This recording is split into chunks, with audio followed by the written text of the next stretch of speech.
Donc moi, je coupe le micro ici, comme ça je te suis sur Facebook. D'accord.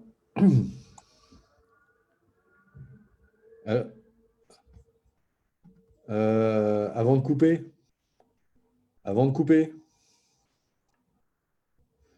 Je t'entends. tu m'entends? Mm. Attends, j'arrive pas à voir ma présentation. Attends, j'ai mon keynote qui est planté. Je sais pas pourquoi. Fichier ouvert récent. Le pitch de ce matin, c'est ça. Je le vois pas dans le partager. Attends. Tu m'as donné la main sur le. Ah bah ça y est, c'est bon. Voilà, pitch training. Partager l'écran. C'est bon, tu vois mes slides?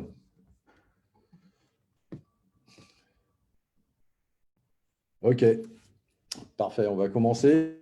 Donc, bienvenue au pitch training pour la session Swarm Z, pour le concours qu'on organise sur la conception d'un essaim de drone. Donc, vous avez Leïla et moi-même qui sommes à disposition. On peut évidemment répondre à vos questions sur les commentaires, puisqu'on stream en direct sur Facebook. Et je vais vous donner un peu tous les tips et puis les bonnes recettes pour faire un pitch convaincant et qui fonctionne. Donc, des premiers éléments, évidemment, on va se poser la question du pourquoi du pitch. Et il y a un premier pourquoi qui me semble évident, c'est les raisons du pitch qui est lié au concours. Donc, effectivement, vous avez dans les modalités du concours un dossier à restituer le 9 septembre sur une base Word ou PPT. Et évidemment, ce n'est pas ce dossier-là, ce support-là, enfin, ce n'est pas forcément les mêmes supports que vous allez utiliser pour montrer que votre concept est le plus génial. Donc, vous allez soit présenter en présentiel lors de la pitch session au SF Day, soit en virtuel si vous ne pouvez pas vous déplacer. Mais vous allez utiliser sûrement des supports plus adaptés pour pouvoir pitcher votre concept et montrer toutes les spécificités de votre conception. Alors, comment ça va se passer? Il y aura sur l'ensemble des dossiers que vous allez présenter, il y aura 10 qui vont être sélectionnés selon des critères, on en parlera tout de suite après. Et vous allez le présenter oralement pendant 5 minutes. Dans le slide, vous voyez 5 minutes sèches, ça veut dire simplement que vous serez chronométré. Alors, on pourra vous faire des signes, tout ce que vous voulez pour ne pas perdre les repères. Mais en gros, à 5 minutes, la règle elle est assez simple. Vous serez coupé. Donc, il y aura un dong et vous pourrez juste finir votre phrase et passer la main à la phase de questions. Sur les phases de questions, il y aura 1 minute, mais on sent que ça va un peu dépasser, parce qu'on pense que le jury vous questionnera et vous challengera sur certaines choses. Mais en gros, on va essayer de rester court. Donc, il y aura 1 ou 2 questions, peut-être 3 max si c'est concis. Donc ça sera le 1er octobre pour les 10 sélectionnés. Et juste pour vous offrir de la visibilité, effectivement, alors, il y a à la fois des critères à respecter, des critères qui sont dits éliminatoires et des critères d'évaluation. Les critères éliminatoires, il y a eu des discussions sur le groupe Facebook, notamment sur la taille. Vous voyez que c'était un critère qui était drastique avant et qu'on a relâché volontairement. En gros, on avait compte à concevoir un drone qui pouvait tenir dans une boîte à chaussures. Ce critère-là, on l'a relâché, mais attention, ça ne veut pas dire qu'on peut se permettre de faire un drone de 8 mètres. Vous imaginez bien quand même qu'il faut se projeter sur un usage d'un essaim de drone. Donc, imaginez, vous avez 100 drones. Si vous avez 100 drones de 2 mètres, vous voyez que c'est déjà quelque chose de difficile à manipuler. Donc, on garde la boîte à chaussures comme une sorte d'unité de valeur. On va compter en boîte de chaussures la taille de vos drones. Il faut essayer bien évidemment de faire le plus petit possible, mais effectivement, vous ne serez pas sanctionné si vous faites quelque chose qui est de la taille de 2 boîtes à chaussures, par exemple. Voilà. Le critère faire un drone à 200 €, c'est un critère drastique, sévère. C'est-à-dire qu'il faut faire un drone gyro. Et puis, on parle de robots qui sont capables d'évoluer en essaim. Donc, faut que le hardware et le logiciel tiennent compte du fait que vous avez un banc de robots qui va progresser. Au niveau administratif, je ne le développe pas trop, hein, mais en gros, ça me semble évident, l'inscription dans les temps, mais tous les gens qui sont dans le groupe l'ont fait. Par contre, méfiez-vous, je vous fais un petit rappel, vous avez quand même un petit formulaire à remplir qui vous a été envoyé lors de la confirmation de votre candidature, qu'il faut remplir. On a eu très peu de réponses. C'est celui qui nous permet d'avoir une bonne idée de l'équipe. Pareil sur vos contenus, essayez de nommer tous les gens qui ont participé de façon qu'on ait une visibilité bien claire de l'équipe, de façon qu'on récompense les bonnes personnes. Chose importante, les critères d'évaluation. Les critères d'évaluation, donc le jury aura une grille, bien sûr, qu'il aura un jugement qui dépassera ces critères, mais il note sur la scalabilité. Donc, la scalabilité, je l'avais expliqué dans une des vidéos sur le groupe Facebook. La scalabilité, on parle d'un drone qui va fonctionner en essaim et en gros, on ne veut pas qu'il y ait d'effet d'étranglement ou ce genre de choses, c'est-à-dire qu'il y en ait 10, 20, 30, 40 ou 1000, qu'on garde la même architecture. Donc, on va vous évaluer sur le fait que vos choix, votre conception soient scalables, dimensionnables dans des essaims de grande unité. Le low cost, évidemment, les objectifs un peu de la communauté de SwarmZ, c'est de pouvoir expérimenter et d'avoir des drones quand même pas chers. Donc cette approche-là, low cost, elle est évidente, mais bon, on va dire qu'elle est assez déjà poussée avec le critère de 200 €. Hein. Industrialisable, c'est un sujet... bonjour, je vois un nouveau connecté. Le critère industrialisable, il faut un peu l'expliciter. En gros, ce qu'on entend par ça, si c'était à réécrire dans le guide du participant, j'aurais réécrit plutôt reproductible, dans le sens, on se pose la question on va évidemment concevoir un drone unitaire. Ce drone-là, va falloir le fabriquer. On va passer un certain temps à les fabriquer. Vous imaginez bien que plus vous amenez de complexité sur le drone, plus ça va être complexe à reproduire. Donc, c'est ça qu'on appelle le critère industrialisable. Voilà. L'intelligence, est formalisée dans votre conception à travers différents aspects. Par exemple, l'approche que vous allez utiliser pour que les drones aient conscience de leur voisinage, l'intercommunication entre drones, ça fait partie de l'intelligence sociale que vous allez mettre dedans. Mais les algorithmes, ce que vous avez choisi, tout ce que vous considérez pour faire on va dire le management de l'essaim, cette intelligence qu'il y a à ces drones à collaborer et au moins à avoir une géométrie, tout ce que vous y mettrez, c'est quelque chose qui nous permettra d'évaluer l'intelligence que vous y avez mis. Donc, on ne parle pas de votre intelligence, on parle de l'intelligence des robots. Voilà. L'autonomie énergétique, sans non plus passer des heures sur le sujet, en gros, si vous voyez que vous faites une architecture qui consomme énormément, puis que votre essaim de drone n'arrive à fonctionner qu'une minute, vous voyez bien que ça ne sera pas utilisable pour nos tests.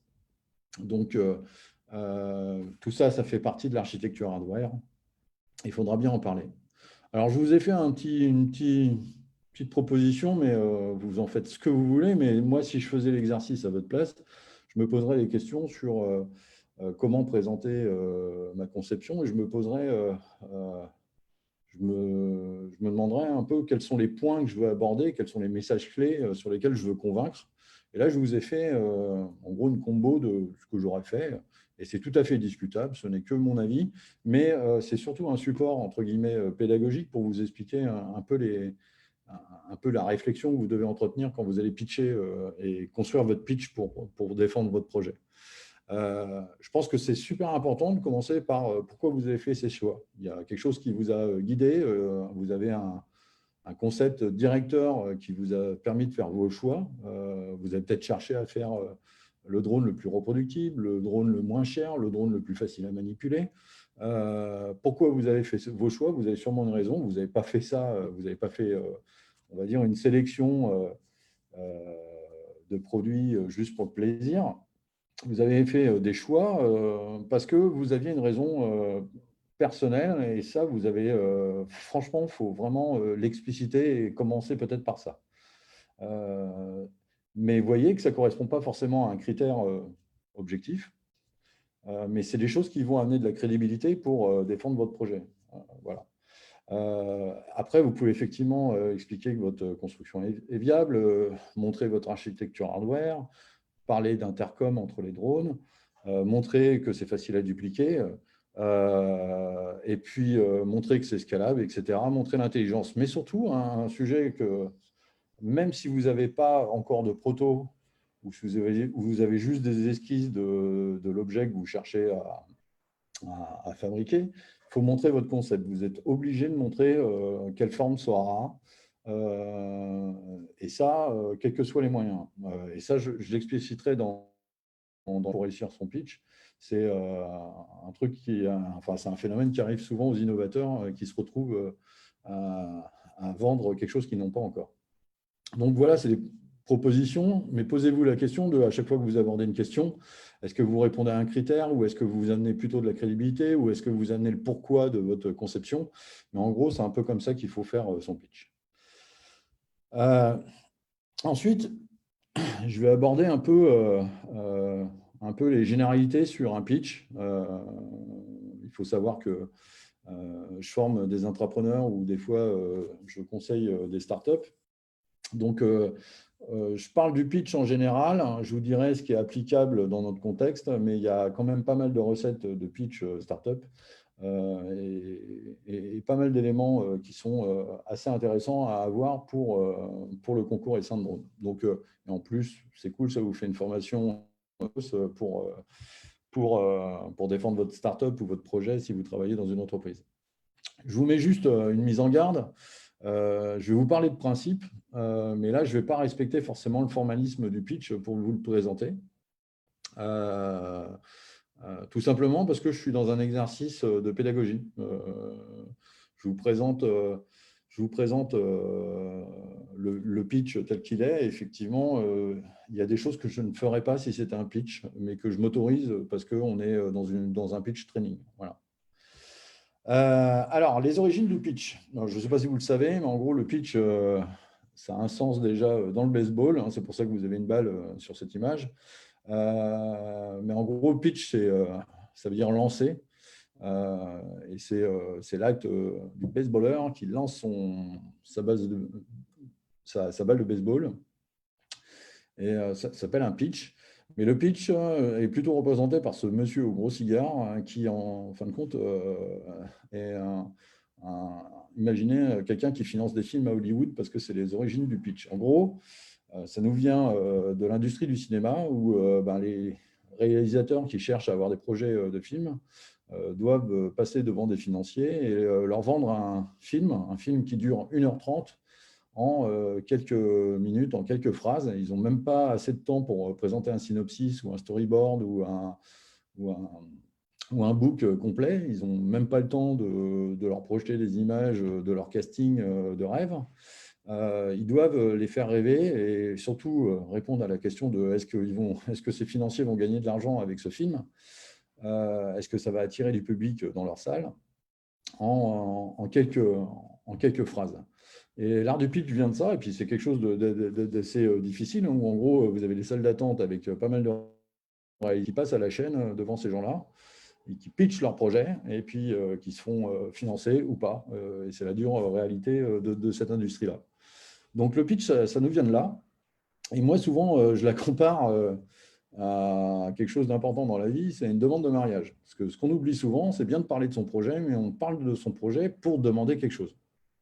C'est exactement comme une demande de mariage, dans le sens où c'est pas souvent que ça arrive. Alors ici, on parle de concours, donc évidemment, on peut faire plusieurs concours dans sa vie, mais pitcher, par exemple, sa start-up, c'est pas souvent qu'on va demander effectuer sa levée de fonds. Si vous en faites une dans votre vie, déjà, c'est déjà pas mal, mais il y en a quelques-uns qui en ont fait peut-être une dizaine, mais c'est quand même des événements rares. Et c'est quelque chose d'important parce que l'analogie avec la demande de mariage, elle est intéressante parce qu'en gros, c'est bien quelque chose qu'on a préparé. On va demander quelque chose et puis on tangibilise un objet. Donc, on Et c'est quand même un moment qui a une portée émotionnelle super importante. C'est un moment où on peut être stressé. Et je trouve que ça ressemble bien à cette démarche-là. Ce qui se dit aussi dans les milieux incubateurs, startups, etc., ce qu'on vous explique, c'est votre idée. Si vous n'êtes pas capable de la pitcher, vous pouvez la tuer. On peut être plus ou moins d'accord avec ce principe-là, mais en gros, ce principe de pitch, c'est quelque chose d'essentiel de pouvoir communiquer. Vous pouvez être le roi, le meilleur des génies, l'ingénieur le plus virtuose que vous voulez.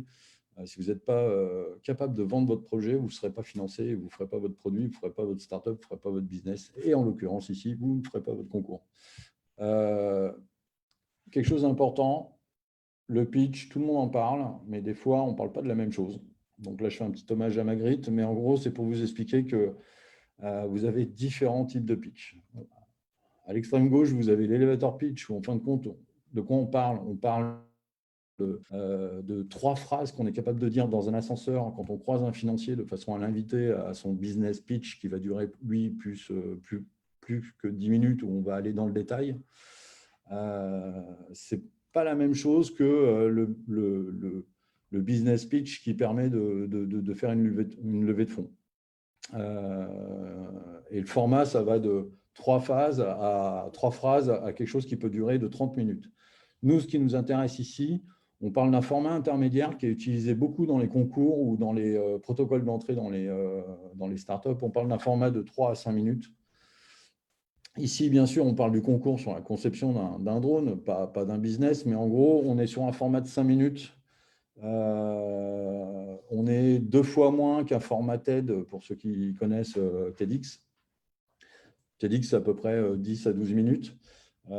C'est des formats où effectivement on peut utiliser certains coachings et c'est ce qu'on va faire. On va utiliser un coaching de quelqu'un qui vient de TED, qui est assez intéressant sur le sujet. Alors, comment produire un pitch? Alors déjà, il faut désapprendre ce qu'on a appris à l'école, notre belle école française qui est géniale, qui nous dit on bosse d'abord le fond, après on verra pour la forme. Eh bien, ça ne marche pas parce qu'en gros, ici, vous avez la planète pitch en violet en bas à droite, en gros, qui vous dit que c'est un peu une résonance entre le fond et la forme qui fait que ça marche. Et on ne peut pas négliger l'un et l'autre. C'est-à-dire que si vous n'avez pas le bon fond avec la bonne forme ou l'inverse, bah, ça ne marchera pas. Donc, les deux sont importants. Et ça, ce n'est pas quelque chose qu'on apprend à l'école. On a tendance à privilégier le fond par rapport à la forme et dire, bon, bah, la forme, c'est de la communication. Non, si vous n'avez pas le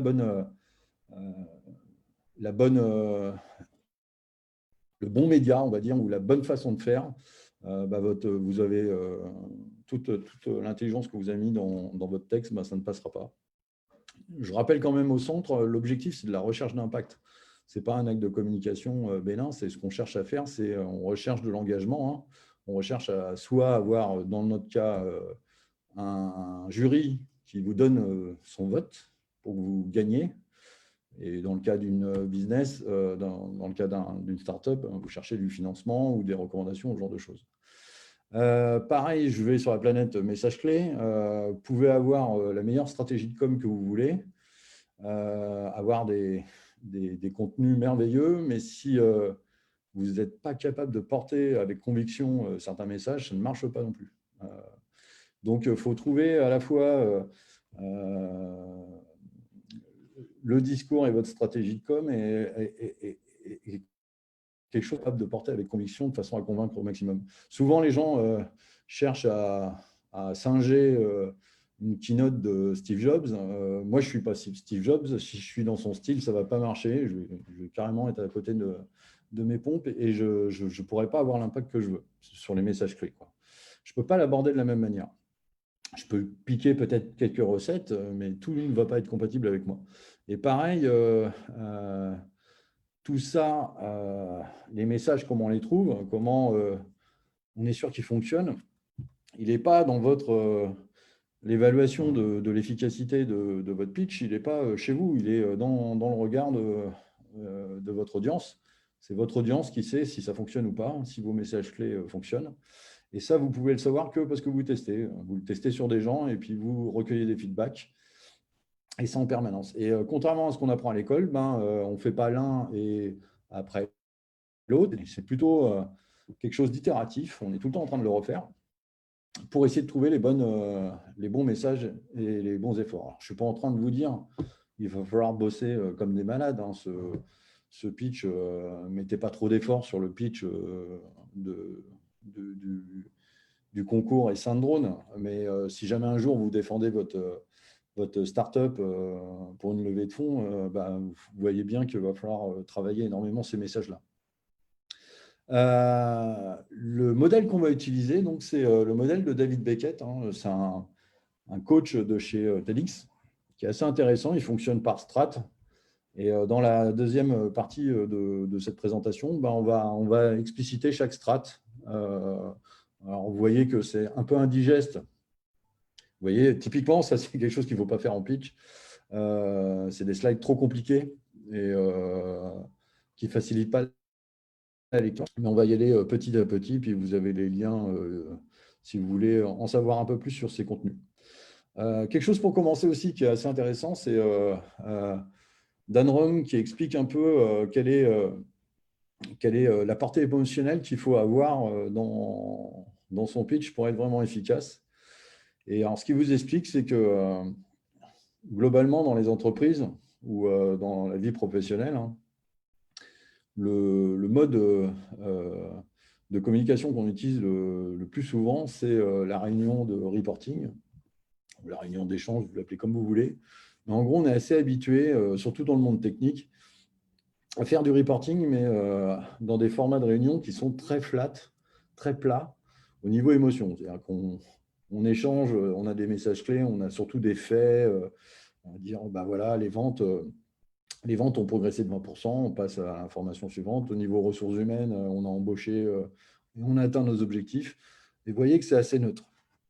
Au niveau émotionnel, si vous regardez d'autres formats de communication, par exemple, quand quelqu'un vous explique comment fonctionne un système, au niveau émotionnel, vous n'êtes pas neutre dans des formats pédagogiques, tout simplement parce que comme vous apprenez de nouvelles informations, vous augmentez vos capacités, étape par étape. C'est une sorte de progression en escalier, hein, tel que c'est montré.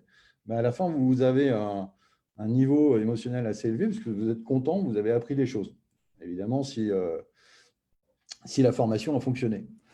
Et ce qu'on vous explique, c'est que pour un pitch, le format, il doit avoir une portée émotionnelle positive. Et en gros, ce qu'il vous explique, c'est qu'il faut partir d'une problématique, et montrer un obstacle et montrer qu'on est capable de le résoudre sans passer par une étape drame. Donc là, vous avez le format drama, donc un format de communication que vous pouvez par exemple voir typiquement dans un film américain. Hein, un film américain, vous voyez, il y a la misère dans un pays, les Américains arrivent et sauvent le monde et il y a une happy end. Si c'est un film américain, il y a une happy end. Et vous voyez qu'à la fin, au niveau émotionnel, vous êtes élevé. Vous n'avez pas le droit au drame, hein. C'est-à-dire que vous devez parler d'une problématique ou d'un obstacle que vous arrivez à résoudre, mais sans drame. Ça a l'air bénin comme ça, mais vous allez voir qu'à un moment, l'émotion, elle est vachement utile pour la prise de décision du jury. Et le format qu'il propose pour une formation de pitch et qui est totalement applicable, enfin qui est en partie applicable dans le concours, c'est ce format-là. Il est assez simple. En gros, vous avez le wind-up, mais commence par des informations de contexte. Assez simple. Là, vous avez 5 minutes, hein, vous ne pouvez pas vous étaler sur le contexte. Hein, c'est les objectifs du concours, assez simplement. L'obstacle, c'est qu'est-ce qu'il y a comme problématique à résoudre. Votre vision des choses, c'est un peu le pourquoi que je vous ai dit. C'est quoi votre pourquoi? Pourquoi vous avez fait tel choix? C'est souvent parce que vous avez une certaine vision. Et voilà, vous n'avez pas le temps, mais dans une approche, on va dire, business pitch adapté aux startups, on ferait peut-être plusieurs options et on commencerait par l'option qu'on ne choisit pas et ensuite l'option qui représente la solution de la startup. Mais là, typiquement, vous pouvez présenter votre conception et dire, voilà, on a choisi tel hardware, etc. Finir. Et puis ensuite, une façon de finir, c'est effectivement d'ouvrir sur les questions et demander au jury de voter pour votre pour votre solution. Donc ça, c'est un formalisme qui est très utilisable. Donc, vous pouvez ne pas vous embêter et juste adopter ce modèle. Quelque chose que je vous ai expliqué déjà au début, c'est que c'est ce que j'appelle le paradoxe des innovateurs, c'est que c'est quand un innovateur a toujours ce problème-là, c'est quand il n'a pas le fruit de son invention, le fruit de son innovation, quand il cherche à le financer, qu'il doit le montrer le plus. Et en gros, quel que soit, si vous avez un objet et que vous n'avez pas fait un proto, ou quels que soient les moyens, il faut essayer de le montrer. Alors, vous pouvez en faire un croquis, vous pouvez détourner une image sur le web, vous pouvez le représenter d'une manière ou d'une autre, quels que soient les outils que vous maîtrisez, mais en tout cas, vous n'avez pas le choix, il va falloir montrer un peu cette conception, montrer la tronche du drone quand il sera construit. Mais un outil que vous pouvez utiliser, et ça, vous en privez pas si vous en avez l'opportunité, mais si vous avez une anecdote à glisser, sachez que le storytelling, c'est une des approches les plus efficaces pour avoir de l'impact mémoriel dans votre audience. Donc, si vous avez une anecdote, une discussion avec vos coéquipiers qui a orienté votre conception, ou une rencontre que vous avez faite ou une information que vous avez lue, le fait de le raconter sous forme d'histoire, sous forme d'anecdote, vous aurez un impact mémoriel et ça aussi, ça vous permet de marquer des points, qu'on vous retienne ou qu'on retienne un peu cet élément clé que vous avez utilisé. Pourquoi je parle d'émotion depuis tout à l'heure? C'est qu'il faut savoir, et ça, il faut un peu désapprendre ce qu'on avait pris, nous, à l'école française, c'est croire qu'effectivement, on mange des informations très rationnelles et des faits, et on peut décider. Démontré dans les années 80, il y a un malheureux qui a perdu la moitié de son cerveau en jouant avec un fusil. Il a été sauvé et il a réussi à avoir une vie à peu près normale à l'aide d'une assistance. Et en gros, il avait un gros handicap, enfin le séquel qui a découlé de cet accident, c'est qu'il était incapable de décider parce qu'il avait fait carrément sauter sa partie émotionnelle du cerveau. Il avait une forte déficience à ce niveau-là. Et en gros, le cerveau humain, s'il est privé de cette partie émotionnelle, il n'est plus capable de décider. Et ça a l'air incroyable, mais sur des choix rationnels, sur le simple fait de s'habiller, de choisir ce qu'il a à manger, de choisir quelques options pour son trajet, ou même de s'engager plus définitivement sur un grand choix de sa vie, il était incapable de le faire sans aucune assistance, tout simplement parce qu'il n'y a pas d'émotion. Et ce qu'il faut comprendre, c'est que vous ne pouvez pas vous permettre d'être émotionnellement négativement, enfin, amener une émotion négative, ni être neutre, surtout pas neutre. Et ça, c'est surtout l'idée reçue qu'on a, c'est que des fois, on peut croire que si on a un discours rationnel, si on a un discours presque ennuyeux, vous voyez que le paradigme de l'ingénieur, souvent, c'est l'exhaustivité, et puis on va s'ennuyer à raconter tous les détails. Ben ça, vous ne pouvez pas vous le permettre. Vous ne pouvez pas vous permettre d'être neutre ou être ennuyeux. Il va falloir forcément finir sur une touche positive. Donc, montrez, si vous êtes dans Swarm, c'est que vous vous intéressez aux robots, c'est que ça vous passionne. Montrez, essayez de communiquer cette passion.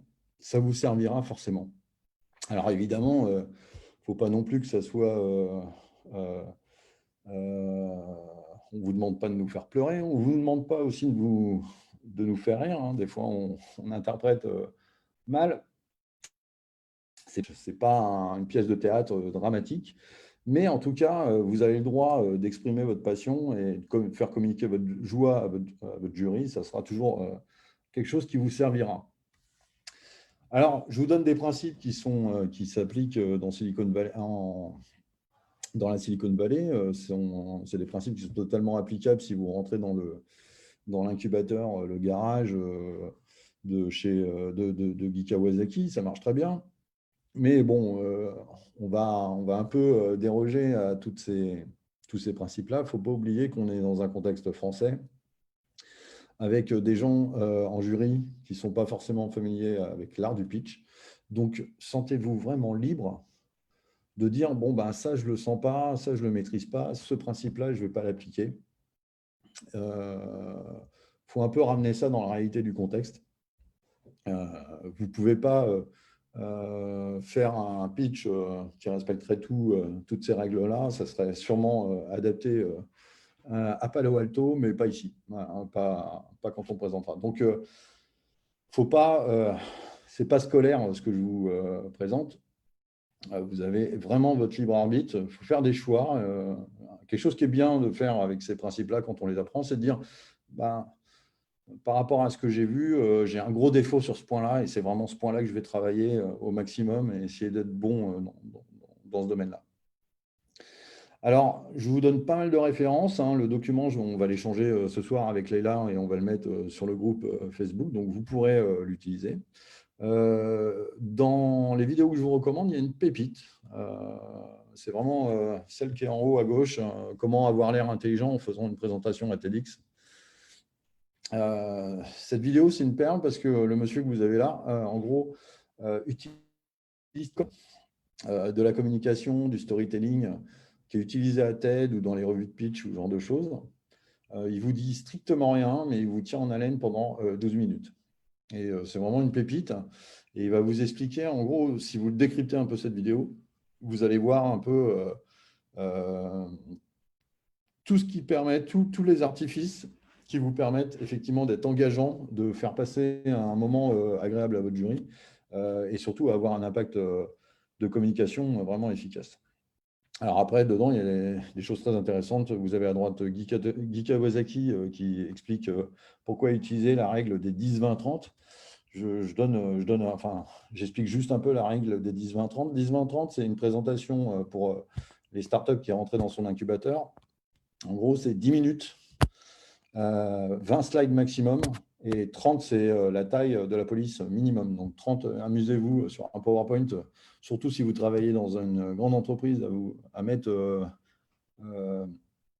toute la police à 30 points, vous allez voir que ça va piquer les yeux. Vous avez évidemment David Beckett et le modèle de Dadrom juste en dessous, si vous voulez plus d'explications. Excusez-moi. Alors, comment travailler un peu son pitch? Alors, je vais vous présenter le modèle de David Beckett et puis on va le décrypter. La première strate, qu'est-ce qu'on vous explique? Essayez de vous mettre dans les pompes de votre audience. C'est quoi votre objectif? Alors, l'objectif, il est simple ici. Ça pourrait être beaucoup plus subtil si vous étiez dans une démarche business. Mais en gros, l'objectif ici, c'est de gagner le concours, hein, de montrer que sa conception, c'est la meilleure. Et le troisième conseil, c'est surtout ne rentrer dans une présentation tout de suite. N'utilisez pas les merveilleux outils que sont PowerPoint ou Keynote pour commencer, mais commencez avec du post-it. C'est ce qu'on va essayer de suivre comme conseil tout de suite après. Après, il vous explique deux approches. Il vous parle d'opening et de closing. En gros, l'entrée et la sortie d'un pitch, ça se gère. Et c'est des moments clés qui sont super importants. Il n'y a rien de pire d'avoir fait un super pitch de 4 minutes 30 et de sortir n'importe comment et gâcher tout le travail qu'on a fait. En faisant juste, voilà, c'est terminé, merci, merci. Vous voyez que vous allez faire une baisse de tension dans votre jury et vous ne laisserez pas un souvenir mémorable. Donc, alors vous avez des outils, ça je pense que ce n'est pas dans le concours, oubliez-le, mais ça peut vous être utile quand vraiment vous ciblez un jury pour une startup. Vous avez une méthode qui nous vient du design qui s'appelle les personas. C'est la carte que vous avez à gauche, où vous vous mettez un peu dans les pompes du jury pour essayer d'avoir un objet de simulation qui vous permet de jouer au jury et de vous projeter et de vous dire mais comment ce jury-là accueille ce message. En général, on le modélise en écrivant quelques remarques de ce qu'il dit, quelques choses qui est représentative de ses actes, de ses pensées et de son feeling. C'est une sorte d'outil de simulation. Persona, hein, ça vient du monde du théâtre, hein, c'est les masques le masque qui rit et le masque qui fait la tronche, utilisé dans la commedia dell'arte, qui aidait les acteurs à endosser des personnages. Et en gros, là, c'est la même idée, c'est un outil de simulation pour se dire, voilà, le jury, alors lui, il y a le financier, lui, ce qui l'intéresse, c'est du profit, il veut de l'innovation, mais il faut que ça reste marginal au niveau d'investissement, il veut l'investissement comme ça, il faut le convaincre de telle manière. Lui, c'est l'entrepreneur. Lui, il est dans la vision. Si on n'a pas un élément qui prouve que nous, on a compris ce que les autres n'ont pas compris, il sera déçu. Voilà.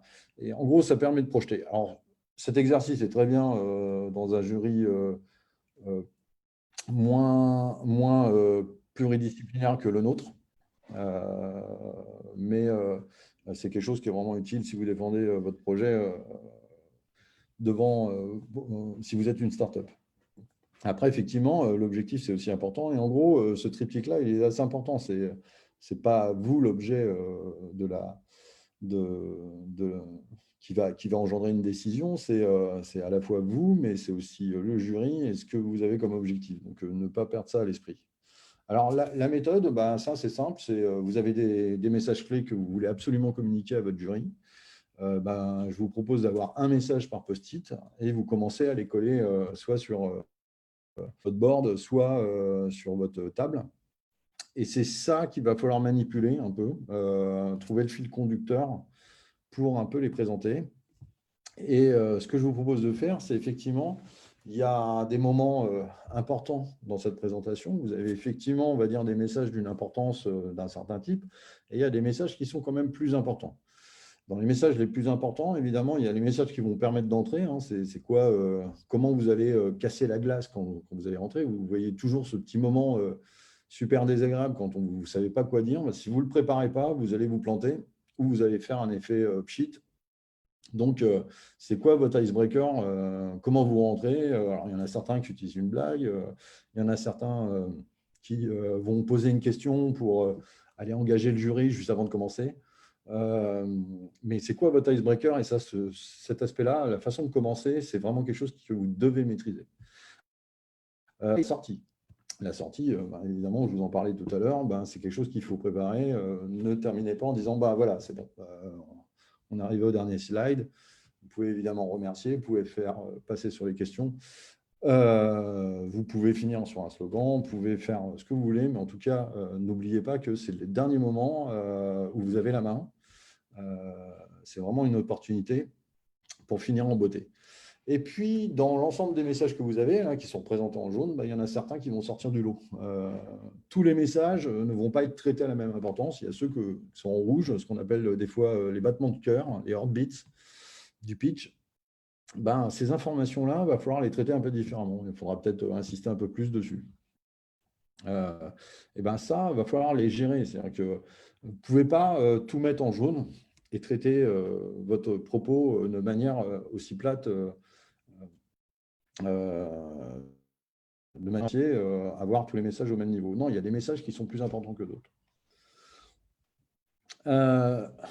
La deuxième strate concerne beaucoup les contenus et le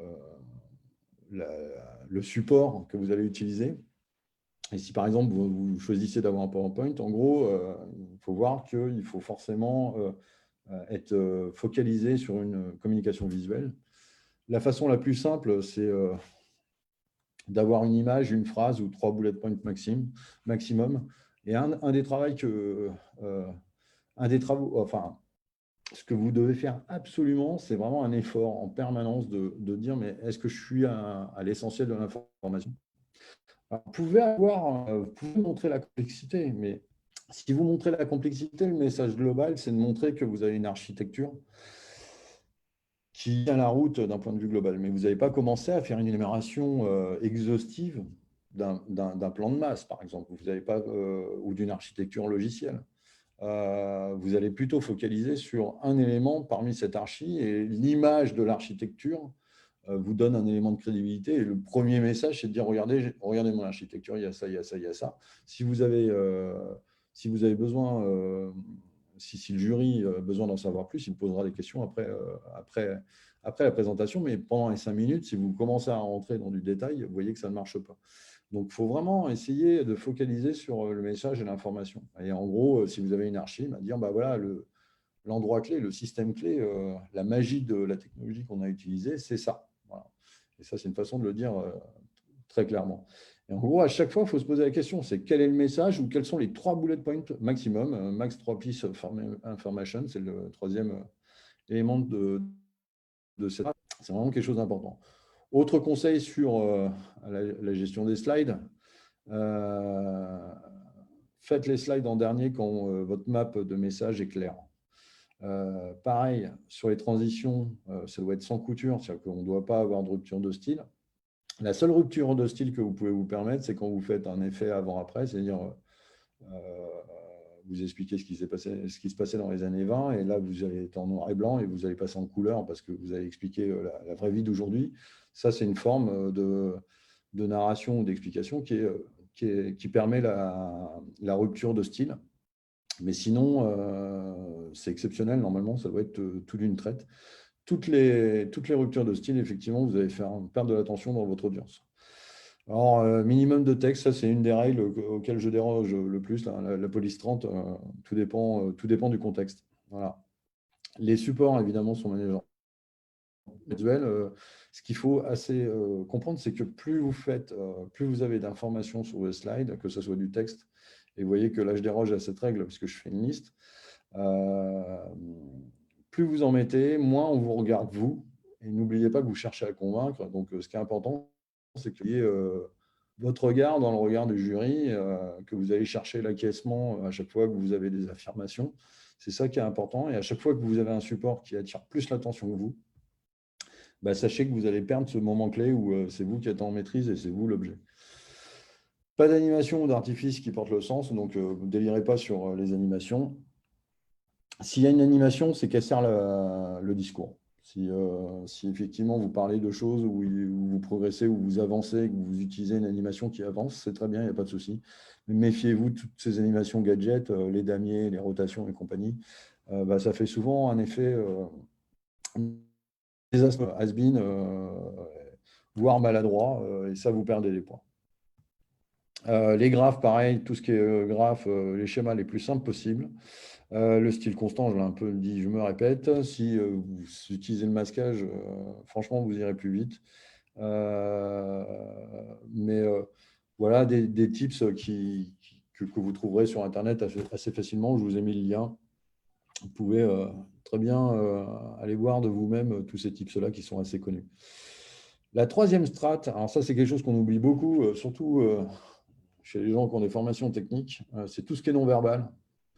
Donc, même si vous ne parlez pas avec votre corps, sachez que votre corps parlera pour vous. Donc, il y a pas mal de postures qui nous sont un peu interdites. Croiser les bras, avoir les mains dans les poches. Mais ça dépend, hein. Vous pouvez déroger à certains principes, mais il faut faire un peu attention. En gros, sachez que c'est ce code-là qui est décrit sur ce slide-là. Il faut voir que par défaut, le cerveau va vous interpréter comme ça sans même avoir une conscience du jury.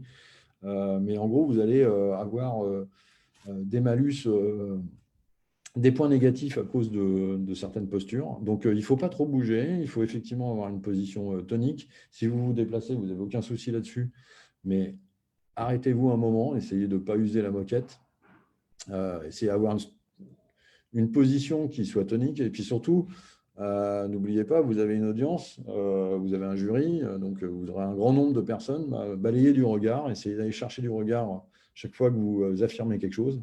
Allez chercher l'acquiescement et faites très attention à ce que disent vos mains.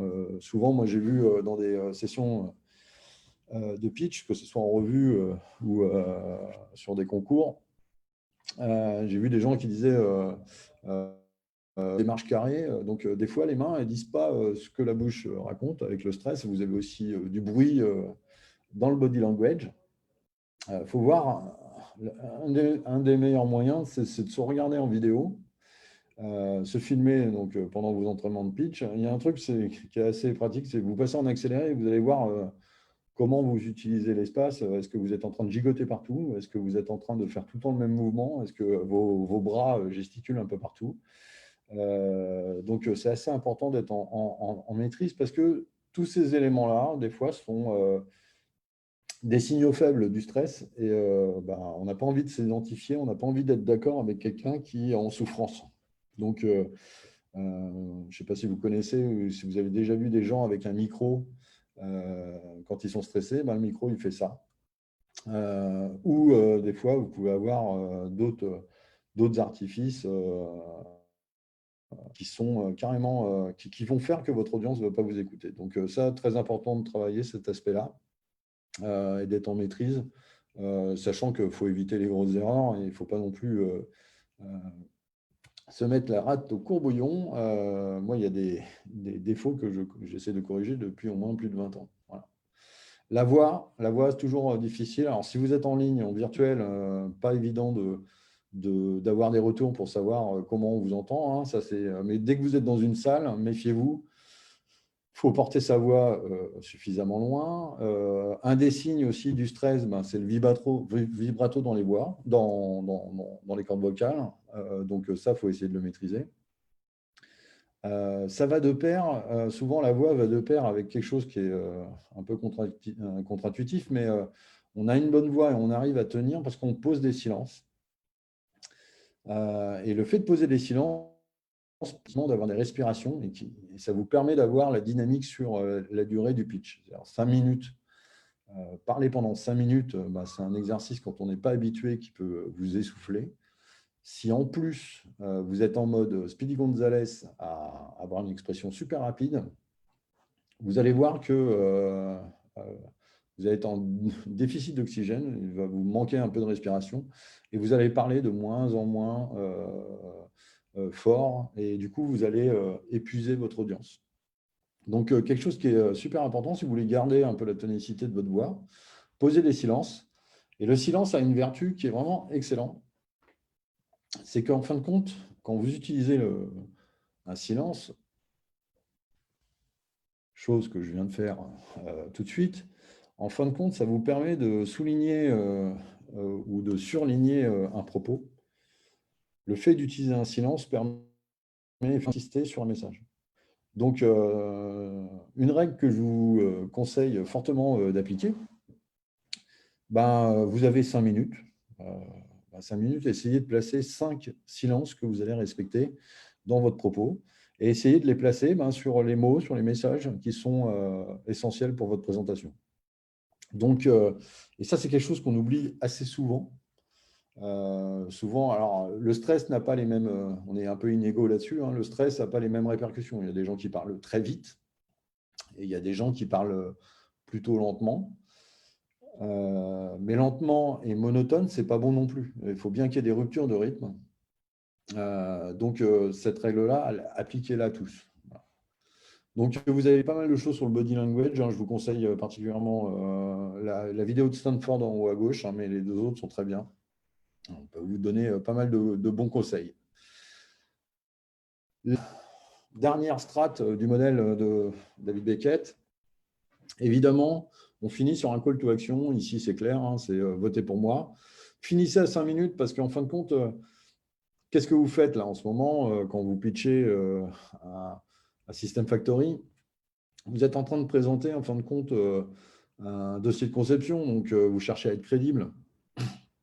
Le fait de ne pas finir à 5 minutes, lorsque le contrat, c'est de finir à 5 minutes, bah déjà, ça entache, entre guillemets, votre réputation. Donc, vous êtes un peu condamné à finir à 5 minutes.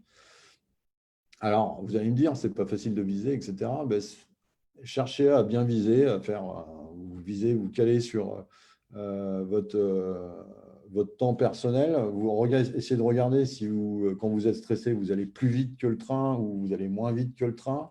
En général, vous allez trouver le bon temps et essayer de finir à temps. Et puis, après, c'est seulement la pratique. C'est pas, si vous avez il n'y a aucune personne qui est douée de l'oration comme ça. Quelqu'un qui est un bon orateur, c'est quelqu'un qui bosse. Bien sûr qu'il peut avoir un peu de talent, mais ça se travaille et ça se travaille en répétant. Donc, vous pouvez répéter devant votre glace, vous pouvez répéter devant votre vidéo. Faites pas un effort surhumain. Là, on est dans un concours. Essayez de le travailler un peu si vous n'avez pas l'habitude de le travailler, mais c'est important de pratiquer. En gros, vous ne vous améliorez que pour la pratique, et ça, c'est un conseil que je vous donne pour la vie, mais en gros, essayez de chasser les plus gros défauts. Alors, regardez les défauts de communication qui vous minent et essayez de les travailler. Profitez-en, c'est une opportunité. Ça vous aidera dans plein de choses dans la vie.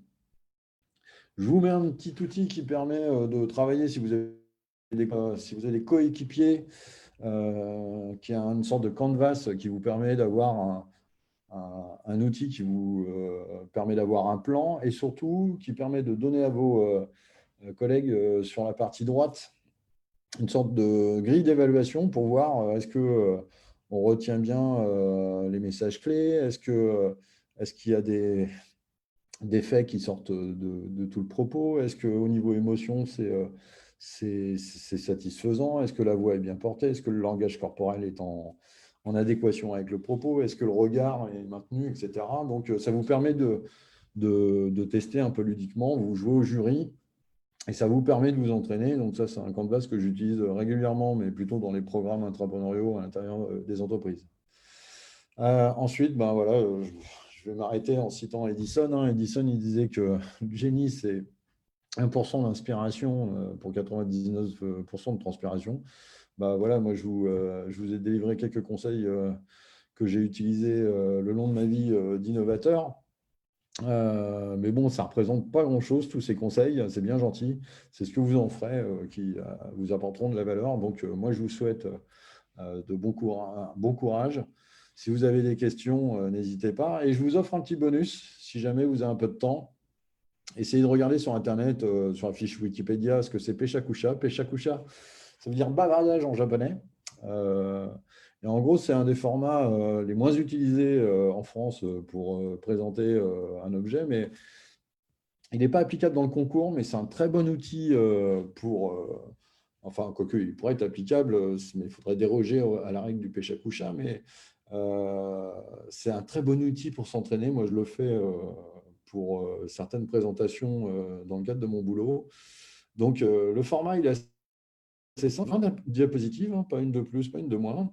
Elles sont réglées de façon à passer de l'une à l'autre toutes les 20 secondes. Donc, vous avez 20 secondes à placer sur chaque présentation. Et l'exercice, il est assez simple. C'est une image par slide et une phrase. Et en gros, vous avez un storytelling, vous avez une narration, vous allez expliquer, vous allez parler, et les slides vont dérouler derrière vous. Je ne sais pas si vous avez déjà vu de telles présentations. Et ça vous oblige à être rigoureux sur les messages, sur les digressions. Moi, souvent, un de mes défauts que je corrige depuis 20 ans, c'est que je suis toujours capable de partir dans une histoire, dans une digression, parce que c'est intéressant et du coup, je ne respecte pas mon temps. Donc, je me corrige sur ces aspects-là en faisant ce genre d'exercice. Mais dans tous les cas, je ne peux vous dire qu'une seule chose. Je ne sais pas si vous avez des questions ou des commentaires, mais en tout cas, je vous dis un grand merci de m'avoir écouté en vous souhaitant le meilleur pitch possible. Et à tous, chose qui est impossible, mais je vous souhaite tous la victoire. Voilà.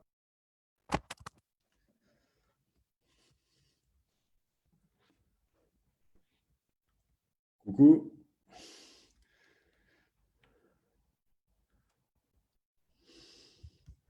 Alors maintenant, il faut arrêter la retransmission.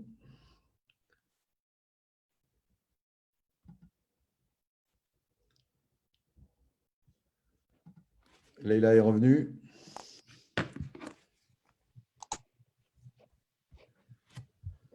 Je vais le faire. Alors, attends, parce que je vais juste rappeler deux choses. Merci Fabrice. Oui, tu m'entends? Oui, moi je t'entends. Parfait. Super. Voilà, donc c'est ce que je me disais. Alors, Alors, tu as peut-être des choses à rappeler.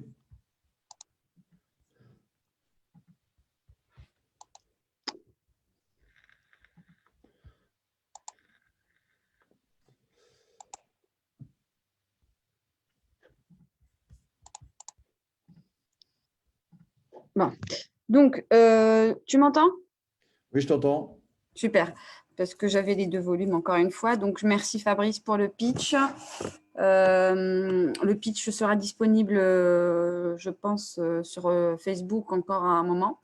Donc, n'hésitez pas, pour ceux qui n'ont pas pu le suivre, à le revisualiser a posteriori.